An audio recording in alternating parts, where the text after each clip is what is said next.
Het is 1 december 2022. Welkom in Podkaars. Ik ben Rico Brouwer. Mijn gast is Teun van Sambeek. We gaan praten over geld en dan vooral ook nieuw geld. Althans een oplossing. Nou, het is ook niet een oplossing. Het is een verandering van iets dat niet opgelost kan worden. Maar wel, welkom in Podkaars. Podkaars. Ja, je bent nog niet in beeld, Teun. Is de rituele. Daar is Teun. Welkom. Ja, ik weet waar in de wereld jij bent. Het is misschien ook wel leuk om te zeggen, maar ik weet niet of jij dat wil zeggen. Dit is in Almere waar ik ben. Waar ben jij? Ja, ik geloof dat het bij jullie 2 graden is, dus hier denk ik 32 graden op dit moment. Ja. Ik zit in Lagos in Nigeria. Nigeria, precies. Ja. Oké. We kennen elkaar al langer en dat voegt niet echt toe in dit gesprek, maar ik weet waar jij mee bezig bent op hoofdlijnen en ik heb je gevraagd om dat hier te komen uitleggen. Wat is precies... Ja. Maar dat ga jij dus zo meteen doen. Dat moet ik niet invullen, maar ik ga het wel inleiden. En toen ik begon met dit soort uitzendingen maken, eigenlijk daarvoor al, toen ik een tijdje politiek deed, de onderliggende motivatie was het geldsysteem. En de financiële crisis in 2008. Maar we hadden net een huis gekocht, dat ging in waarde omlaag. We spaarden bij iSafe, dat was weg. Alles klopte niet meer van wat ik dacht hoe de wereld werkte. En ik ging leren hoe dat dan zit met staatsleningen ook. De staatsschuld van een land. En elk jaar of elke maand lenen we een stukje bij. Daar lossen we dan die oude lening mee af. En soms gaat het een jaar mee, soms gaat het een paar jaar mee. En de afgelopen jaren zijn de rentetarieven daarop kunstmatig aangepast. En dat mensen kennen dat van, de rente is 0%, dat is leuk. Of zelfs negatief, hoe kan dat nou? Het is een gemanipuleerde, kapotte systeem geworden en eigenlijk geen enkel land met dat soort staatsleningen, ook Nederland niet, krijgt dat nog ooit terugbetaald. En we moeten steeds meer lenen om die oude leningen achter ons aan te trekken. En dat is een onhoudbaar systeem. En ik had gedacht dat het al stuk was, maar als het niet stuk nu is, dan wordt het, het gaat zo niet langer. En jij ziet dat ook. Trouwens, in jouw land, denk ik, is dat een groter probleem dan in Nederland, of niet? Dat weet ik niet. Nou, dat weet ik eigenlijk ook niet. Omdat, ja, kijk, mensen zijn hier natuurlijk veel minder welvarend, maar wat veel mensen niet weten is dat Nigeria is denk ik een van de groenste landen ter wereld. Als je hier naar de grond kijkt, dan groeit er iets uit, zeg maar. Ja. Dus in principe hoeft niemand hier honger te hebben. En de mensen die in de steden wonen, Nigeria bestaat nog maar 60 jaar. Dus dat hele, zeg maar, dat hele land is maar 2 generaties oud. En die generaties die leven ook bijna allemaal. En de oudere generaties die wonen in de dorpen. En mensen kunnen dus altijd terug naar het dorp. Bij wijze van spreken van de grond nog te leven. Ja. Maar omdat in de dorpen natuurlijk geen geld is. Het geld stroomt niet naar die dorpen toe. Trekken mensen naar de stad toe. En wat je nou eigenlijk ziet, en dat was zeg maar toen ik hier kwam een paar jaar geleden, zeg maar 5, 6 jaar geleden. Dat was ongelooflijk. Er kwamen 5000, 6000 mensen per dag aan in Lagos. Dus je ziet gewoon aan de straat gewoon dat een soort kolonne van mensen binnenkomt die dan met pallets een soort hutje in elkaar schroeven. En ja, dat ziet er echt bizar uit. En dat is wel gestopt, zeg maar. En ik verwacht ook de mensen, ik hoor dat mensen ook teruggaan naar het dorp, omdat het gewoon te duur wordt in de stad om bijvoorbeeld een brood te kopen. Een brood is hier gewoon bijna 2,5 euro, dus dat is voor de meesten bijna niet te betalen. Ja. Dus wat moet je dan? Dan moet je terug. Ja. Nou, in Nederland is het, we hebben, jij ziet alles, je volgt alles. We hebben onze eigen problemen, zeg maar. En dat met die 0% rente, dat is nu wel voorbij. Dat gaat nu keihard omhoog en inflatie gaat keihard omhoog.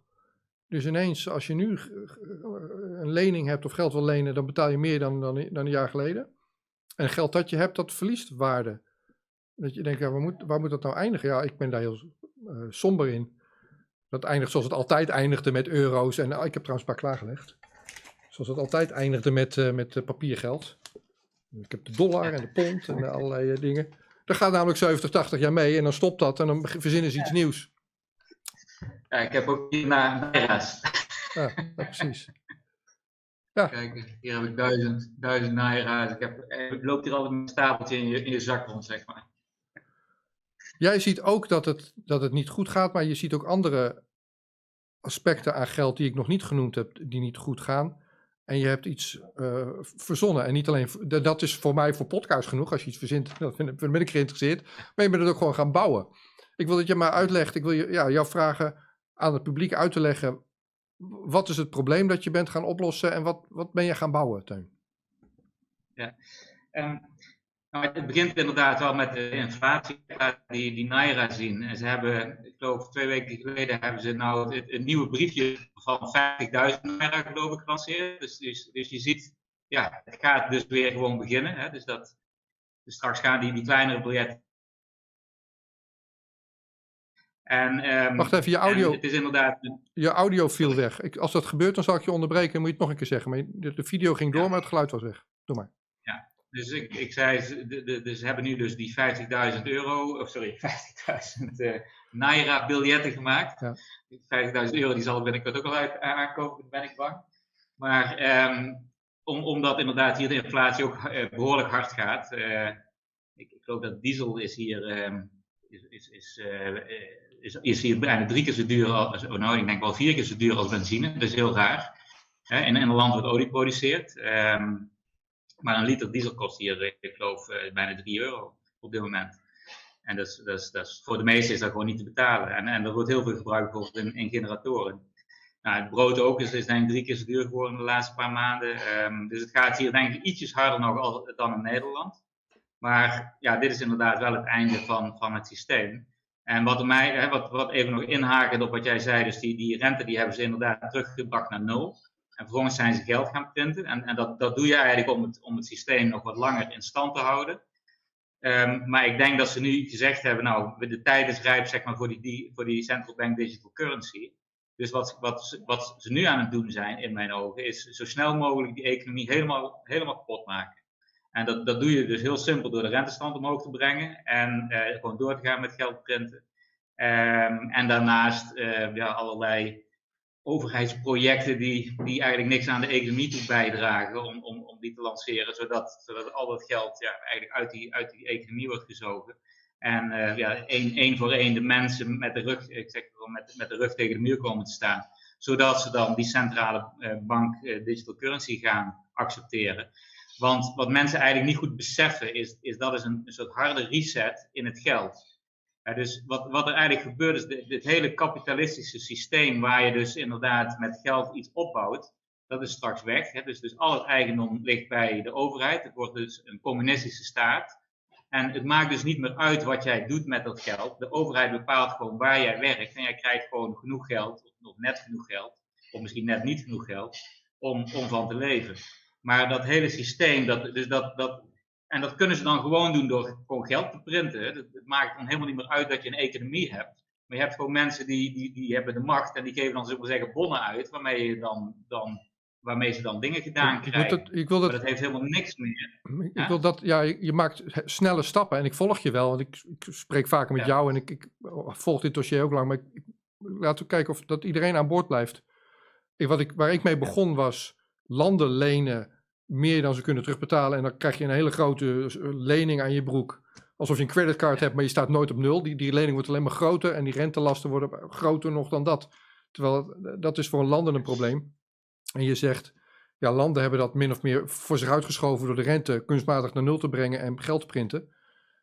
En nu ontstaat dat probleem op grote schaal voor de inwoners in landen. En het is een wereldwijd ding, het is niet alleen in Nederland. En nu gaat de rente omhoog, gaan prijzen omhoog.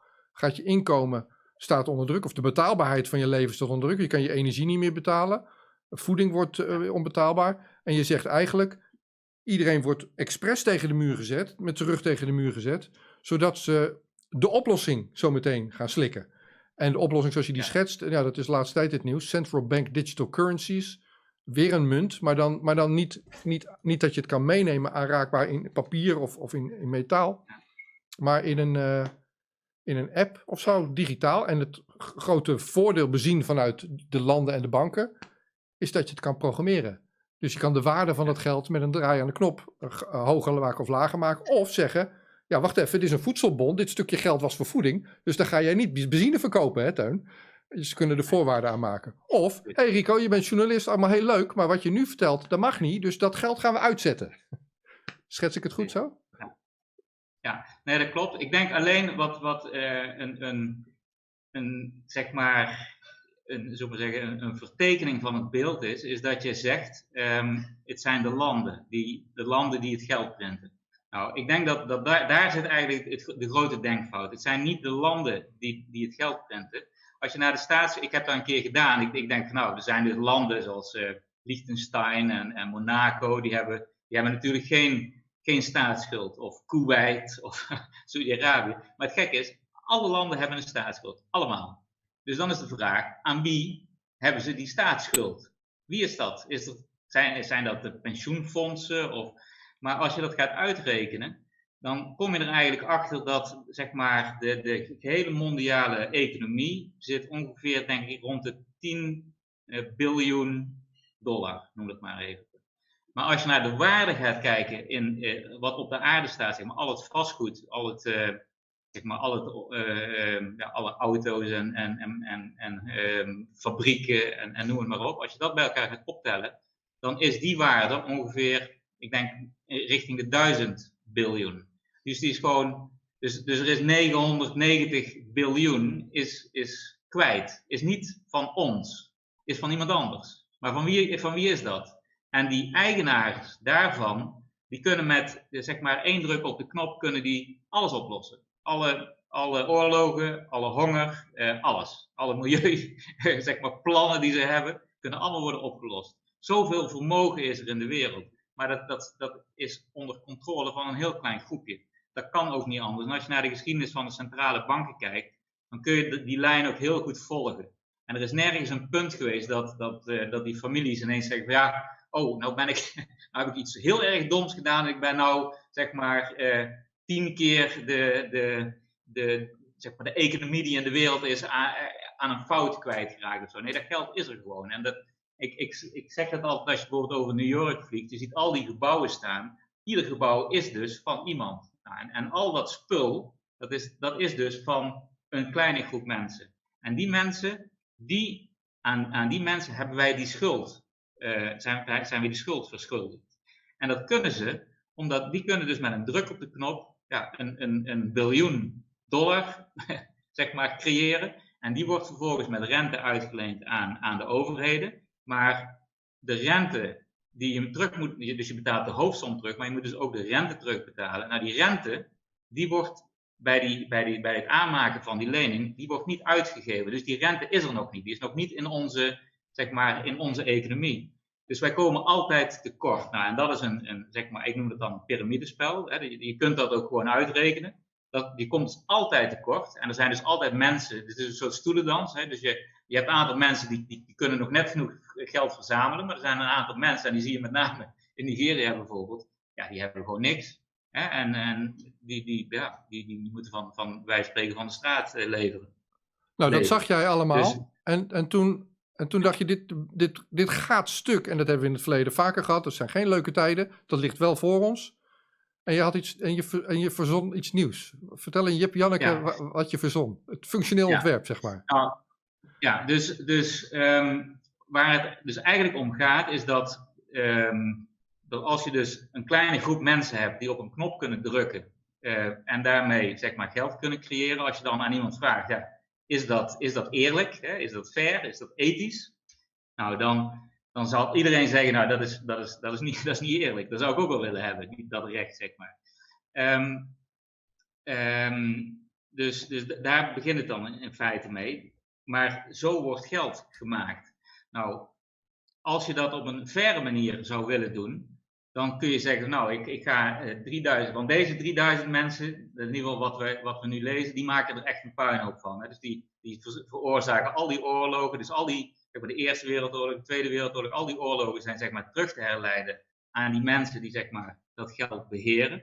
Want bevolkingen die willen helemaal geen oorlog, maar voor de mensen die het controleren zijn die oorlogen heel erg interessant, want die kunnen daardoor hun macht behouden. En ook dat speeltje met die knop, dat kunnen ze daardoor behouden. Nou, dan is een oplossing dat je zegt, nou, die 3000 mensen, die zetten we aan de kant. Hè, want we zijn met 8 miljard mensen, die kunnen zeggen, nou, die mensen moeten maar mee ophouden. We pakken 3000 andere mensen die eerlijk zijn, die dat dan op een fatsoenlijke manier gaan doen.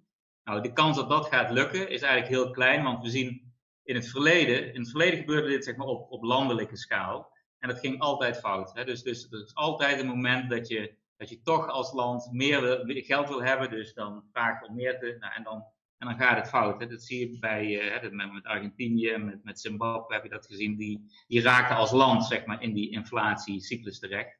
Maar nu hebben we dat mondiaal en dat is denk ik voor het eerst.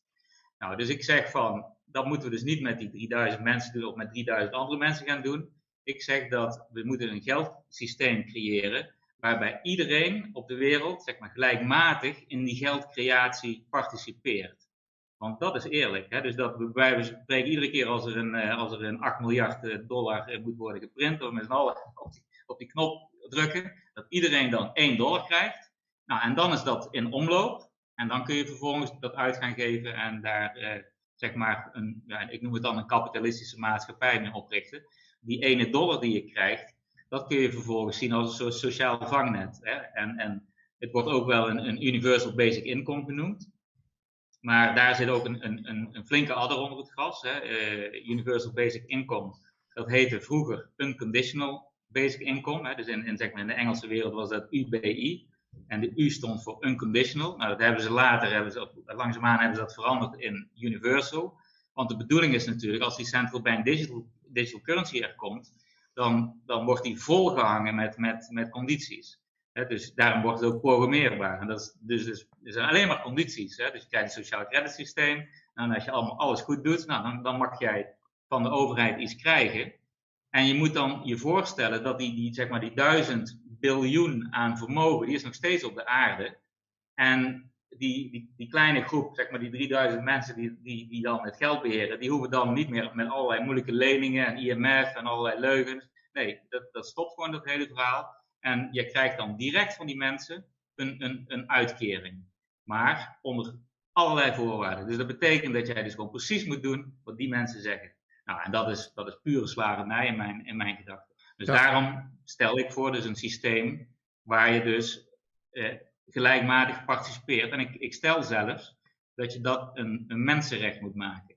Want het zou niet mogen dat er een kleine groep mensen een recht heeft om geld te printen en daarmee zeg maar een soort controle houdt over de rest van de mensen. Dat is niet rechtvaardig. Dat zou anders moeten. Dus mijn voorstel, iedereen een mensenrecht, dat je gelijkwaardig daarin participeert.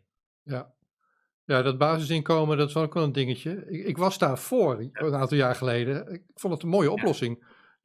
Kijken we naar Nederland, hè? Want we praten hier nu in het Nederlands. En dan kijk je naar de situatie in Nederland. Het is zo ingewikkeld om te kijken op welke uitkering heb ik nou recht. En hoe moet ik dat met mijn toeslagen doen en waar heb ik dan korting op. Het is echt wel, mensen voelen zich onveilig. Als we dat nou allemaal wegdoen en je geeft mensen datzelfde beetje geld waar ze recht op hebben, zonder voorwaarden. Dat zou makkelijk zijn. En dat geeft veel rust. Daar wordt iedereen vrolijk en productiever van. Want ja, qua geld verandert het niks, maar het scheelt hoop stress en rompslop. Alleen dat ene aspect, zonder voorwaarden, dat is natuurlijk kansloos. Dat is de macht van de geldverstrekkers. En dan wordt er nu gesproken over central bank digital currencies, dat het zo handig is. Maar dat kan je niet uit laten keren door dezelfde mensen die er nu zo'n potje van gemaakt hebben. Dat gaat niet werken. Dat gaat gewoon niet werken. En jij schetst... Het wordt veel erger nog zelfs. Het is niet dat het niet gaat werken, het wordt gewoon veel erger nog. Ja, want dat is het ding. Echt alles op. Dit is een briefje van 10 en als ik dat uitgeef, dan kan niemand... Ja, je zou kunnen herleiden waar dat serienummer van het ding vandaan komt misschien. Maar niemand die herleidt dat dat van mij komt en dat ik het dat aan jou geef omdat ik iets van jou gekocht heb. Dat is een anonieme transactie. Dat is weg met central bank digital currencies. Dat is gewoon weg. Ja. Niks, en dan kan je dus ook controleren. Wacht even, er ging geen geld. Jij mocht geen geld geven aan Teun. Dat hadden we afgesproken dat niet mocht, hè Rico? Dat zijn de condities. Dus dat moeten we echt niet willen. Maar hoe ga je dat handen en voeten geven dan? Want wat jij schetst, tast de macht aan van de mensen die dat nou juist zo fijn vinden bovenop die apenrots. Die 3000 mensen. Ja, precies. Dus er zijn twee dingen aan het verhaal, zeg maar twee kanten. Je hebt dus zeg maar de technische kant, hoe los je dat dan op? En dan de tweede is van hoe ga je dat implementeren? Hè? Dus hoe gaat dat dan starten, zoiets? En dat is best ingewikkeld. Hè? Dus als ik even naar de technische kant ga, maar dan probeer ik het heel simpel te houden. Ja, voor dummies. Wat ik doe is, ik maak een systeem op je telefoon, waar je telefoon gewoon tegen je zegt, ieder uur krijg jij 1 munt. Dus iedereen die app gebruikt, die krijgt ieder uur 1 munt. En als je dat uitrekent, dan, kijk, als je daar niks mee doet, zeg maar, dan zou er dus constant ieder uur 8 miljard euro, of in ieder geval munten bij komen. Ja. Hè, ieder uur. Nou, en dat houdt nergens op. Dat betekent dat je een soort eindeloze inflatie hebt. Nou, om die inflatie, zeg maar, tegen te houden, wat je dus eigenlijk wil, is je wil zorgen dat de waarde van die munten die eigenlijk gecreëerd worden, dat die op een bepaald moment, dat het aantal van die munten constant wordt. Nou, en dat kun je heel simpel doen door een devaluatiepercentage. Dat klinkt heel duur, maar het is gewoon, je laat het in waarde in plaats van rente erop, erbij, gaat er nu gewoon een percentage af, een soort negatieve rente. En met die negatieve rente, dat is heel aardig, dus je krijgt ieder uur een munt erbij. En als je bijvoorbeeld, ik adviseer zeg maar om 40% per jaar devaluatie te doen, dat is best veel, bijna de helft van de waarde van dat geld neemt dan automatisch af. Maar als je dat met 40% uitrekent, dan wordt de hoeveelheid munten die je hebt in 20 jaar constant. En dat is ongeveer 20.000 munten per persoon krijg je dan. En dan heb je een punt, je hebt dan een uur, er komt er 1 munt bij, maar in dat uur worden al jouw 20.000 munten, die lopen iets in waarde terug. En dat is ook precies dan 1 munt. Dus je kunt nooit over die grens heen komen. Nou, wacht even. Nou ben ik je kwijt. Want ik heb hier bijvoorbeeld, nog maar weer ik kan ook een dollar nemen. Ja. Ik heb hier bijvoorbeeld $10. En de waarde daarvan zou je kunnen zeggen is $10. Maar ja, ik heb niks aan $10, want dan kan je niet eten. Dus de waarde hiervan is bijvoorbeeld 2 broden of zo. Zeg je nou dat ik na een jaar nog maar $6 heb? Of zeg je dat de waarde van die $10 minder is geworden? Ja, kijk, als je zeg maar dat geld niet devalueert, niet terugbrengt in waarde, dan zou dat brood ieder jaar 40% duurder worden als jij zoveel geld zeg maar op de markt gooit. Ja. Ieder uur. Nou, als je dat dus terugbrengt, dan blijft dat brood constant in waarde. Dus je doet dat eigenlijk alleen maar om de prijs van dat brood constant te houden. Want je moet niet vergeten, die ene dollar, die ene munt die je nu gehad hebt, die wordt inderdaad minder waard, maar je blijft constant munten toevoegen. Ja. En dus je hebt altijd voldoende geld om dat brood te kopen. Wat je aanmoedigt... Maar je moet het wel op een gegeven moment uitgeven. Kijk, als je bij wijze van spreken dat niet uitgeeft, nou, dan neemt dan word je eigenlijk gestraft. Hè? Dus je kunt eigenlijk niet opbouwen.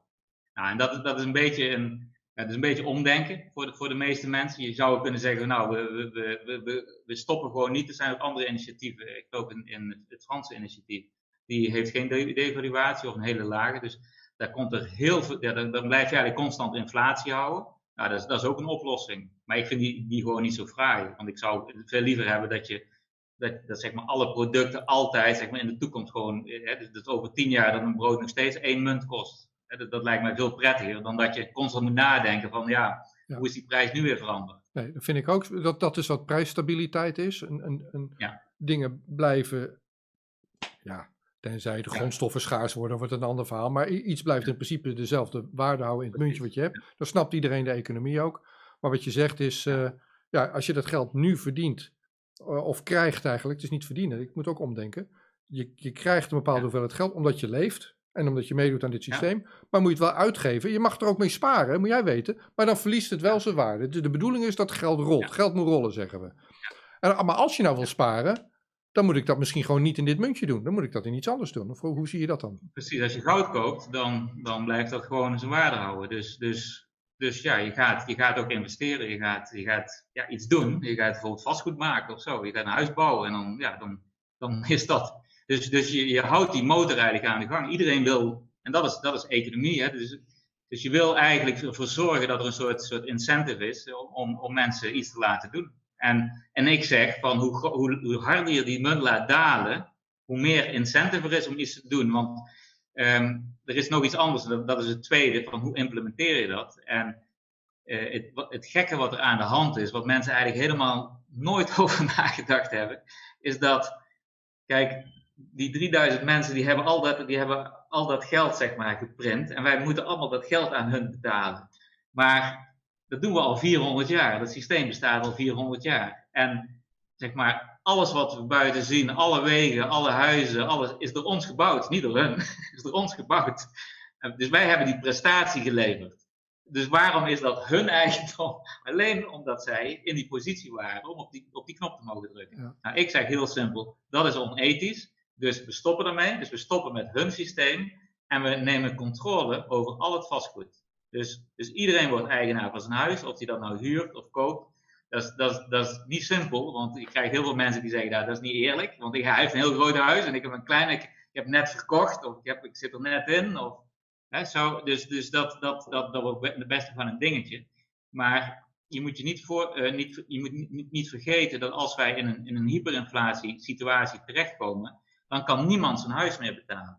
Dus dan, ja, je hebt dan misschien heel je leven lang heel hard voor gewerkt, maar je bent net die laatste 2 termijnen heb je nog niet betaald van je hypotheek, maar je kunt het dan niet meer betalen. En dan komt de bank, is dat eerlijk? Nee, dat is nog veel oneerlijker. Al dat vastgoed wat er is op deze wereld, alles wat er gemaakt is in de laatste 400 jaar, dat is door ons gemaakt. En niet door de 3000 mensen die op die knop mogen drukken. Nee, dat hebben wij gemaakt, dat is onze prestatie geweest. Nou, straks als dat geld, dat systeem wat zij zeg maar min of meer illegaal over ons hebben uitgestort, in ieder geval ons in hebben gerommeld met allerlei misinformatie, want wij weten niet dat het zo werkt. Dat is al een heel duidelijk teken dat het niet helemaal fris is.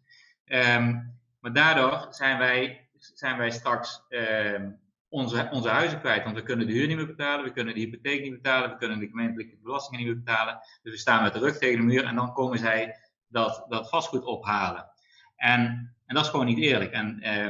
Dus ik zeg dat op het moment dat dat gebeurt, moeten wij zeggen, oké, wij nemen nu bezit van onze huizen, van onze auto's, van alles waar wij ons hele leven voor gewerkt hebben. Dat geven we niet gratis en zonder slag of stoot aan de mensen die dat criminele systeem hebben neergezet. Nee, wij nemen daar bezit van. En op dat moment gaan wij met ethisch geld werken. Nou, en dat betekent dus dat je je huis en je auto en alles heb je vrij. Je hebt geen leningen meer, je hebt geen schulden, geen studieschulden, alles is weg. Nou, en dan ga je dus met een nieuw systeem beginnen waar iedereen zeg maar 1 munt per uur ontvangt. Nou, dat hoef je dus niet meer uit te geven aan je huur of aan je hypotheek of aan je lease van je auto of wat dan ook. Dus dat heb je gewoon vrij. Nou, en daarmee kun je dan vervolgens, ja, je gaat dan werken, je wordt journalist of je wordt boer en je gaat dingen doen. En dan wordt het ook makkelijker voor mensen om daarvoor te betalen, want dat geld, die 1 munt per uur die ze krijgen, ja, daar ben je niet 60-70% aan vaste lasten aan kwijt. Die heb je gewoon tot je beschikking. En je moet je ook voorstellen, het is niet alleen jij, maar het is je hele gezin. Hè? Dus als je een baby hebt van 1 jaar, die krijgt ook 1 munt per uur. Dus je krijgt, en als je het uitrekent, komt iedereen op iets van 20.000 munten per uur. Ik denk dat die waarde ongeveer andere $1,4 is. Dus dat betekent dat je zo'n kleine $30.000 per persoon hebt. Dat betekent dat ieder gezin in Nederland, maar ook in Afrika, bij wijze van spreken, een pot heeft van ongeveer $150.000 of 140. Ja, dat gaat niet nu. Je kan niet de waarde in je hoofd omrekenen tot... Misschien kan je het vertalen naar hoeveel broden je dan krijgt op een dag of zo. Ja. En dat lijkt misschien een beetje... Goed, als een brood zeg maar $1 is, dan heb je dus met je hele gezin, als je met z'n 5 bent, dan heb je dus de beschikking over 150.000 broden. En dat is zeg maar het geld wat in omloop is. En er zullen mensen zijn die bedrijven beginnen die dat kunnen vertienvoudigen of misschien wel verhonderdvoudigen. Dan zijn... Oké, je schetst net een soort van Big Bang scenario. Als iedereen zijn eigen eigendom gaat verdedigen en zegt, wij doen het niet langer. Kaag, we doen niet meer mee. Mark, we doen het niet. En we gaan nu met deze, maar dat is een soort utopisch scenario wat niet heel realistisch is. Kunnen we ook, althans, ik denk niet dat jij dat realistisch, ik zie dat niet als realistisch op korte termijn. Maar kunnen we ook parallel beginnen? Kunnen we alvast beginnen, zeg maar? Ja, precies. Ik denk, en je kunt, zeg maar, dat systeem kan gewoon beginnen. Ik denk dat wij over een paar maanden, een maand of 2, 3, denk ik, ik probeer het in januari, dat we de volgende release hebben. Dat we dan, zeg maar, echt kunnen beginnen. En dan in feite draait het dan gewoon. En dan kun je daar dus mee beginnen. Maar dat betekent nog niet dat er genoeg mensen zijn om zeg maar, aan te betalen. Maar je kunt in ieder geval zien dat er iets is dat werkt. Maar ik heb ook bedacht dat zeg maar die technische oplossing, dat is één ding. Overigens is dat een volledige decentrale oplossing. Maar je kunt ook gewoon zeggen, je zou het ook nog gecentraliseerd kunnen doen, per regio, per land of per zeg maar, werelddeel. Dus dat is in feite niet verboden. Je zou daar zeg maar, een instantie voor kunnen oprichten die dat dan zeg maar, behandelt. Maar het kan ook decentraal. En dat is gewoon fijn om te weten. Dat als zo'n instantie dat niet goed oppakt, dan kun je altijd zeggen, oké, dan doen we het wel even zonder die instantie. Maar, en daarom denk ik ook dat het verhaal wat belangrijker gaat worden. Dus het verhaal wat ik in het begin geschetst heb, dat dit eigenlijk een mensenrecht zou moeten zijn, dat je gelijkwaardig participeert in die geldcreatie. Maar als dat eenmaal bij de mensen zeg maar, goed tussen de oren komt, dan kan dit een kans van slagen hebben. En ik denk dat dat best wel snel kan gaan op het moment dat we in een soort hyperinflatie scenario terechtkomen. Want dan is het gewoon echt niet grappig meer. En dan gaan mensen echt nadenken, oké, waar zijn we mee bezig en wie heeft dit nou veroorzaakt? En gaan we nog met diezelfde club, gaan we daarmee verder? Of gaan we iets anders doen? Dus ik denk wel dat er zo'n moment komt. Maar niet voor iedereen op het gelijke moment. Dat ook weer niet. En hoe vergoed ik mijn kapper of mijn schoenmaker als het geld wat door de staat wordt of de centrale bank wordt uitgegeven niet zo onbetrouwbaar is dat het 's ochtends een andere waarde heeft dan 's avonds. En als er dan een alternatief is waar zowel mijn kapper als mijn schoenmaker als ik zeggen, nou dan gaan we dit gebruiken, dan zijn we er. Ik wou nog zeggen, dit in het Engels noemen we dat currency, waarmee je de transactie, ik geef jou geld en jij, dat wat moet rollen, zeg maar. Dat is iets anders dan dat hoeft, eigenlijk moet dat juist niet waardevast zijn. Dan gaan mensen erin sparen, gaan ze er bovenop zitten. Je wil juist dat het rolt. En dat heb je opgelost door het in tijd waarde te laten verliezen. Ik denk zelfs, misschien als ik er even op me inhaken, ik denk zelfs dat geld over 30 jaar, stel dat dit allemaal gaat gebeuren wat ik in mijn hoofd heb, zeg maar, binnen een jaar of 5, dan denk ik dat binnen 25 jaar daarna je het geld gewoon kunt wegdoen. Want dan kijk, je hebt alles vrij, hè, dus je hebt, en alleen die gedachte, daar kunnen mensen nog geen voorstelling van maken.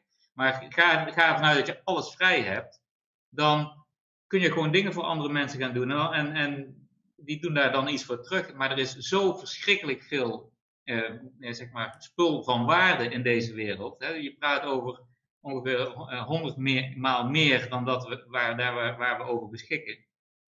En we hebben dan straks ook nog robottechnologie en alle. Dus ik kan me niet voorstellen dat wij over 25 jaar nog gaan klooien zijn met geld.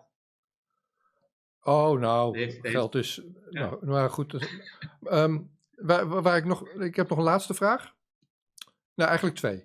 Maar even over currency en geld. Dus waar je transacties in doet, waar je dingen in koopt en uitruilt. Dat kan je, wat we nu doen, zou je kunnen vervangen door wat jij maakt. En dat is een inherent beter ontworpen geldsysteem dan wat we nu hebben. Waar je in zou kunnen sparen, waar je wat van waarde is, je huis, de dingen die je hebt, of goud, noemde jij net al, edelmetalen. Ik wil niet met jou de discussie in over bitcoin, maar dat is even een bruggetje. Of bijvoorbeeld dingen als bitcoin, laat ik dat even zo zeggen. Waar ik naartoe wil is dat El Salvador heeft dat omarmd.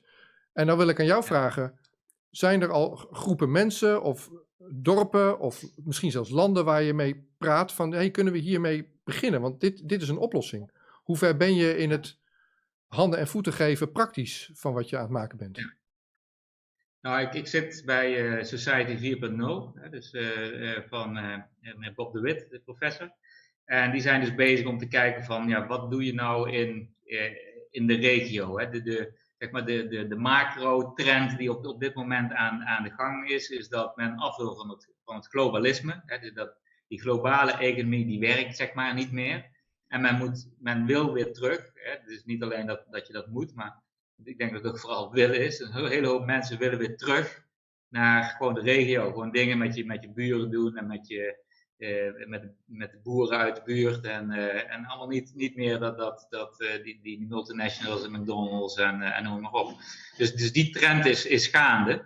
En dat hoort denk ik ook bij dat systeem wat ik dan zeg maar naar voren breng. Dat past daar heel goed in. En het aardige is, wat je nou ziet, is dat er zijn heel veel mensen in die groep zeg maar, van Society 4.0 bezig met inderdaad oplossingen. Er zijn 3 oplossingen eigenlijk. Oplossingen met regionale munten. Je hebt oplossingen met zeg maar goud, zilver en andere edelmetalen. En dan heb je nog de cryptocurrencies. Dat zijn eigenlijk de 3 oplossingen waar ze zeg maar, in eerste instantie mee bezig waren. Alleen wat het probleem is van die 3 oplossingen, is dat die allemaal voortborduren op het bestaande systeem. Hè? Dus je hebt nog steeds die mensen die op die knop kunnen drukken en biljoenen kunnen. En met die biljoenen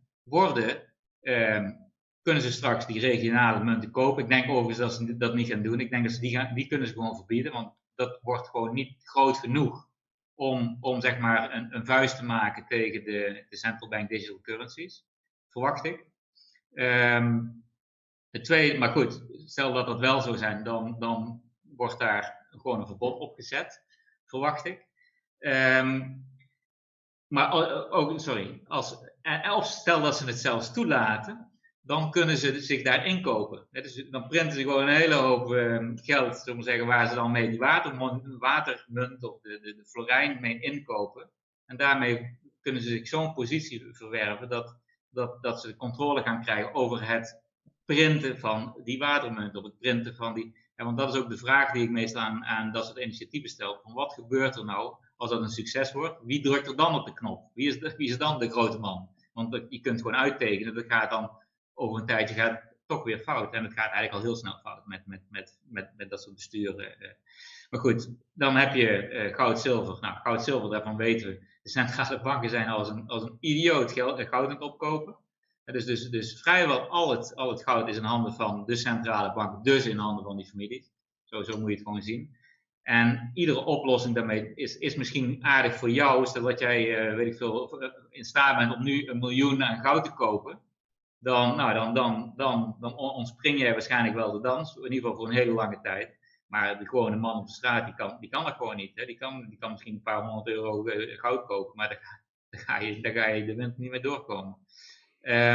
Je raakt het ook thuis kwijt, het is maar een paar gram. Ja, ga verder. Ja, en dan heb je nog cryptocurrencies. Ja, en daarvan zie je nou al dat die zo zwaar gemanipuleerd zijn. En ik zeg op dezelfde manier, dus die mensen zijn gewoon met zeg maar vers geprint geld, hebben die zich zwaar ingekocht in die cryptomunt. En die worden nu gemanipuleerd, net als goud en zilver overigens. Ja, dus die sectoren zijn voor mij ook dus niet kansrijk. En dan moet je dus in mijn ogen iets anders bedenken. En dat is wat ik dan voorstel. Ja, ik heb jou vaker gesproken. Dit is de eerste keer dat we het op camera doen en dat je het me zo uitlegt. Ja. En als laatste, want ik weet dat kijk, ik spreek wel vaker, laat ik het zo beginnen. Ik spreek vaker mensen met een goed idee. En die zeggen, kijk, ik heb het idee en dan moet iemand anders gaan bouwen.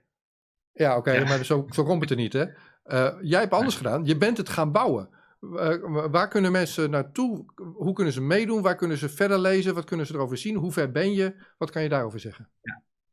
Nou, we hebben een website, die heet op dit moment 1coinh.org. Dus gewoon een eentje en dan coin op zijn Engels met een H. Dus 1 munt per uur.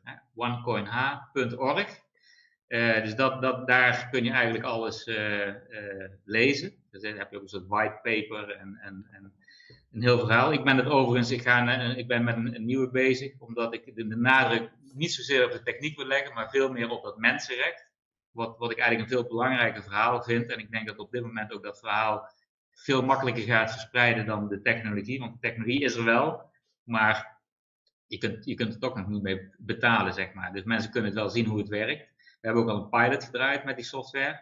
We zijn nou de software overigens wel helemaal aan het afbreken, weer opnieuw professioneel aan het opbouwen in een GitLab website. Dat betekent dat we het open source aan het maken zijn. En dat betekent dus dat niet wij de ontwikkelaars zijn, maar iedereen kan participeren in die ontwikkeling. En dat is ook belangrijk, dat iedereen kan zien hoe het werkt en waarom het zo werkt. En dat het volledig transparant is.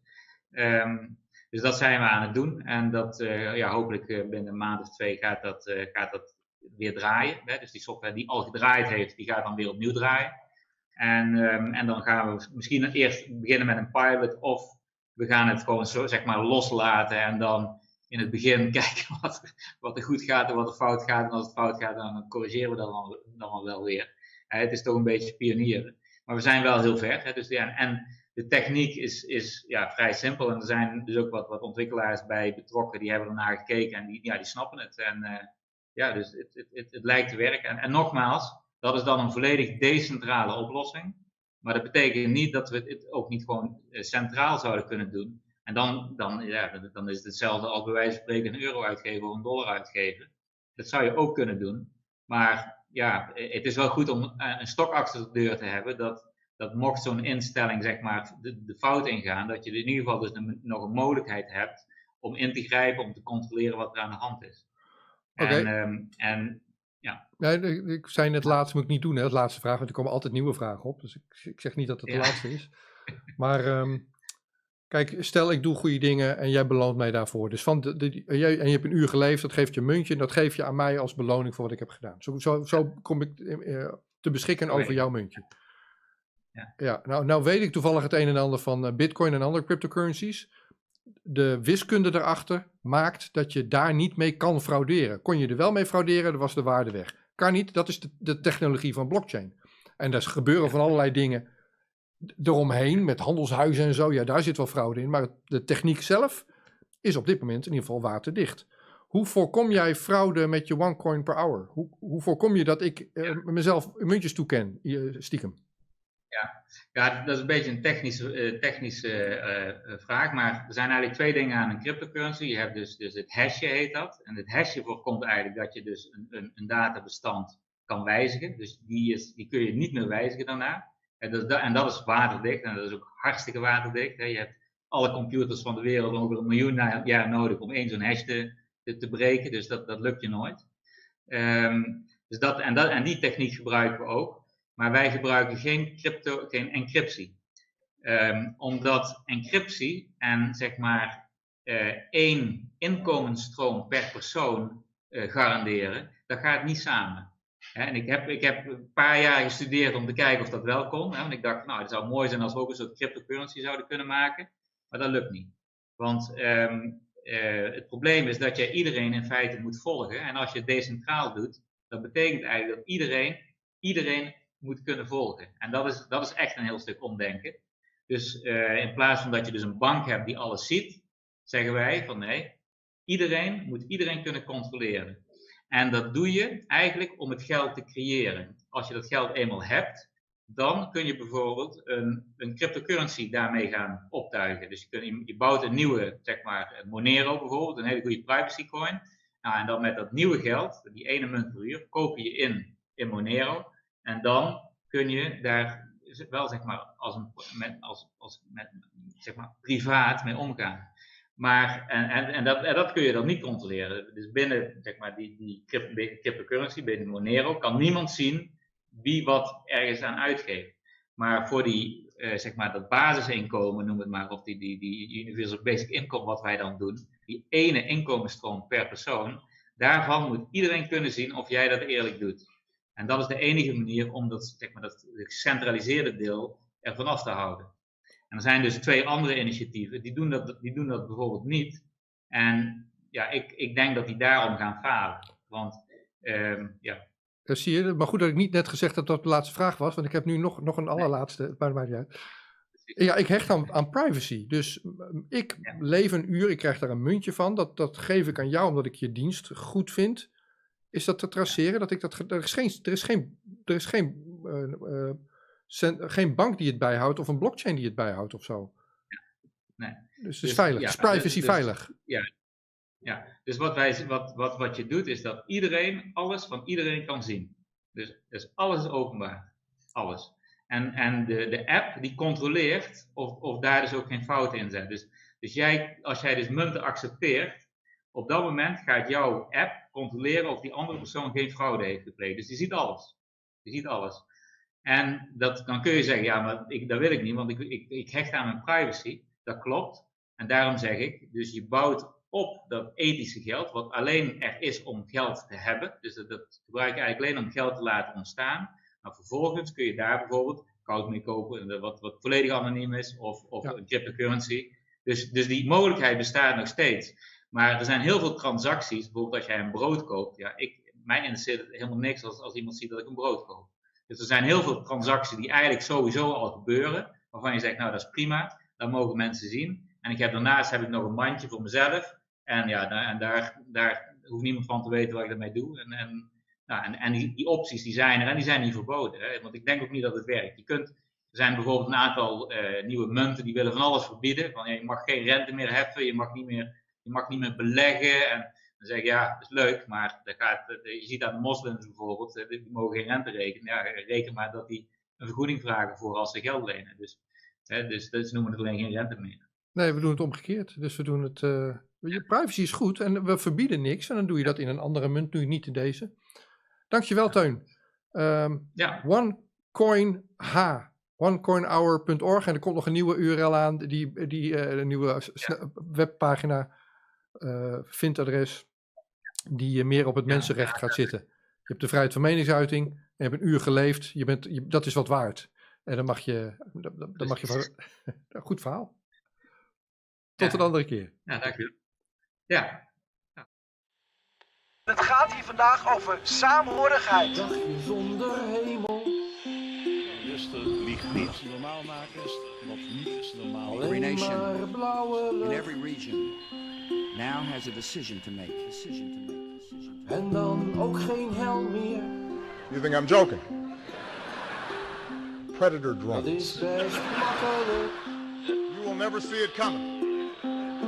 Wat dacht je, alle mensen? Laat staan dat ik kan ingaan over vuur. Bezig met vandaag.